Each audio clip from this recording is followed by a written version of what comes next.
To understand how solar eclipses happen, we really just need to think about how shadows work.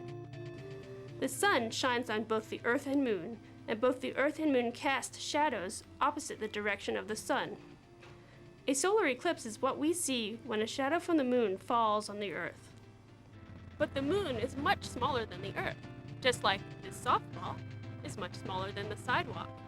The shadow of the softball can only cover a little bit of concrete. The same thing happens in a solar eclipse.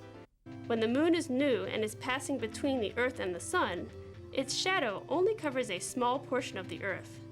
Only those people standing directly in the full shadow of the Moon, known as the umbra, see a total eclipse. Someone near the edge of the shadow, called the penumbra, will see a partial eclipse, while someone outside the shadow will see no eclipse at all. In an interesting coincidence of nature, the Moon is about 400 times smaller than the Sun, but is 400 times closer, so the Sun and Moon appear to be the same size in the sky, about the size of a pea held at arm's length.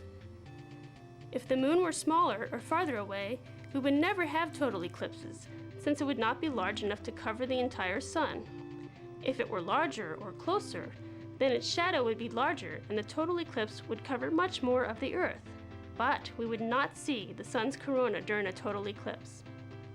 Since each solar eclipse only affects a small portion of the world, a region could go hundreds of years without experiencing one.